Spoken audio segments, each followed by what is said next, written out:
ہے دست قبلہ نما لا الہ الا اللہ لا الہ الا اللہ۔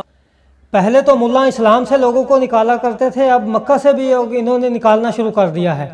پھر حکومتوں نے یہ کام اپنے ذمہ لے لیا، اب تو ساری قوم اس ثواب کو حاصل کر رہی ہے، اور ملا نے جو نصیحت کی اس پر عمل کرتے ہیں، یہ نہیں دیکھتے اللہ اور اس کے رسول صلی اللہ علیہ وآلہ وسلم کا فرمان کیا ہے۔ یہ ملا ہر وقت یہی تعلیم دیتے ہیں کہ کسی شریف انسان کو کسی نہ کسی طرح دائرہ اسلام سے خارج کر دیں۔ جن کو مذہب کی الف بے کا بھی علم نہیں ہے، جنہوں نے کبھی قرآن و حدیث پر غور نہیں کیا، بغیر سوچے سمجھے دوسروں کو دائرہ اسلام سے خارج کرنا اپنا فرض سمجھتے ہیں۔ تو ناظرین نہیں دیکھتے کہ یہ تو اللہ اور اللہ کے بندے کا جو ہے اس کا معاملہ ہے۔ اللہ جانتا ہے کون اس دائرہ میں ہے کون نہیں، اس لیے نبی کریم صلی اللہ علیہ وآلہ وسلم نے کسی ایک شخص کو بھی دائرہ اسلام سے جو ہے خارج نہیں کیا، باہر نہیں نکالا، حالانکہ بہت سے منافقین بھی تھے جن کے بارے میں اللہ نے گواہی دی کہ اسلام ان کے دلوں میں داخل نہیں ہوا اور وہ دل سے کافر ہیں۔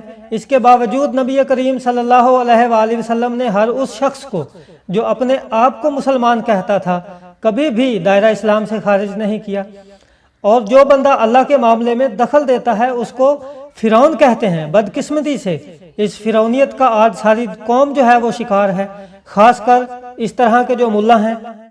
ایک دفعہ بڑا عجیب واقعہ ہوا، شاید میں نے پہلے بھی کبھی عرض کیا کہ مولانا منظور چنیوٹی رحمت اللہ علیہ بڑے مجاہد تھے، مناظر تھے، ساری زندگی انہوں نے ختم نبوت کی حفاظت کی اور ان کے دشمنوں سے ہمیشہ مناظرے کیے، مجادلے کیے، مباہلے بھی کیے۔ میں حرم میں بیٹھا تھا، میرے پاس آئے، کہنے لگے کہ مکی صاحب ایک پکا قادیانی جو صرف قادیانی نہیں بلکہ قادیان کے ان کے دفتر کا ایک اہم عہدیدار ہے، وہ حرم میں ہے۔ میں نے پولیس کو بات کی تو میری بات ہی نہیں سنتے، حالانکہ حکومت نے یہ فیصلہ کیا تھا کہ مولوی منظور چنیوٹی صاحب جس کے بارے میں کہہ دیں کہ یہ قادیانی ہے اس کو فوراً ملک سے نکالا جائے۔ انہوں نے کہا، میں نے بات کی، انہوں نے کہا جی ہم تو کچھ نہیں کر سکتے، آپ بادشاہ کو لکھیں یا آپ گورنر کو لکھیں، ہم ایسے تو نہیں پکڑ سکتے۔ اب کیا کرو؟ نے کہا مکی صاحب میرا تو بالکل دل جل گیا۔ میں نے کہا حضرت ناراض نہ ہوں، بڑا آسان حل ہے۔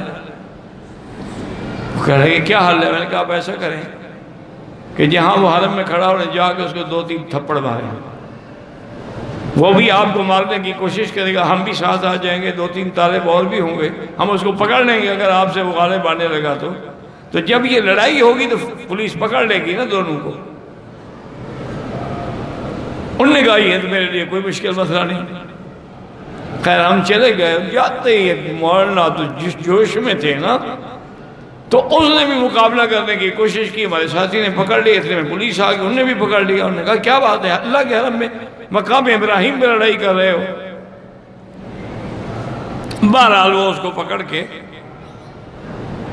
شرطہ حرم کا جو دفتر تھا نا وہاں لے گئے، میں بھی ساتھ چلا گیا، مولوی صاحب بھی چلے گئے۔ ان کے جو بڑے تھے، رائد تھے، مدیر تھے، وہ بیٹھے، انہوں نے کہا بھی کیا بات ہے؟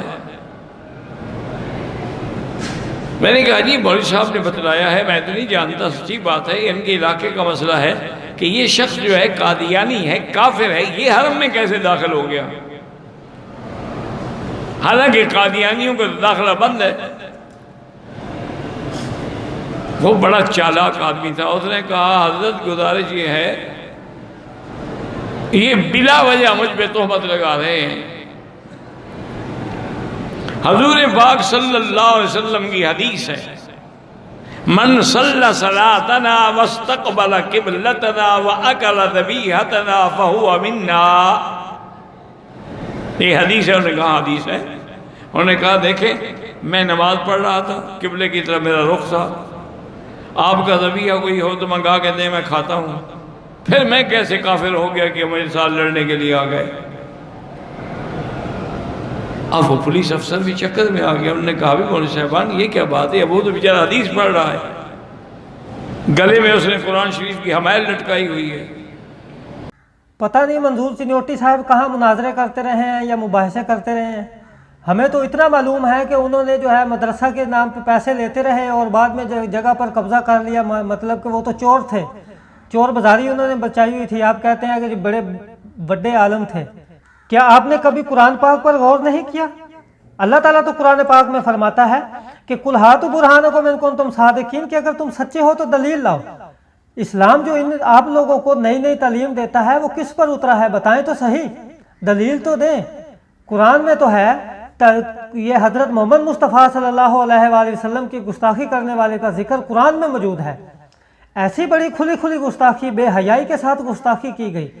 قرآن میں ہے ان بدبختوں میں سے کچھ لوگوں میں سے یہ کہا کہ ہم جب مدینہ واپس لوٹیں گے اس غزوہ والے سفر سے تو ان میں سے جو سب سے معزز انسان ہے وہ سب سے ذلیل انسان کو مدینہ سے باہر نکال دے گا۔ یہ واقعہ عبداللہ بن ابی بن سلول کا واقعہ ہے۔ اس بدبخت نے اپنے دوستوں کی مجلس میں ایسا کہا، بکواس کی تھی، اور مراد جو ہے وہ نعوذ باللہ من ذالک رسول کریم صلی اللہ علیہ وآلہ وسلم تھے۔ جب ہم مدینہ پہنچیں گے تو ان کو باہر نکال دوں گا۔ صحابہ جب اس آیت کو سن کر جو ہے وہ بہت طیش میں آئے۔ جتنے صحابہ محبت رکھتے تھے محمد رسول اللہ صلی اللہ علیہ وآلہ وسلم کے بارے میں، کیا آپ عالم صاحب کیا آپ رکھتے ہیں اتنی محبت؟ صحابہ ایک کے بعد جو ہے وہ دوسرا نبی پاک صلی اللہ علیہ وآلہ وسلم کے سامنے حاضر ہوتا اور پوچھ رہا تھا ہمیں حکم کریں اس بدبخت کی جو ہے وہ ہم گردن اڑا دیں، مگر رسول پاک صلی اللہ علیہ وآلہ وسلم نے اس بات کو رد فرما دیا۔ کوئی ادنا، کوئی چھوٹی بھی جو ہے سزا کا حکم نہیں دیا۔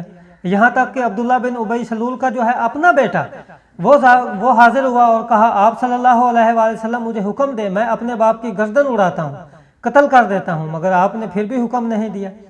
یہ تعلیم ہمیں ملتی ہے محمد مصطفیٰ صلی اللہ علیہ وآلہ وسلم سے اور قرآن پاک سے۔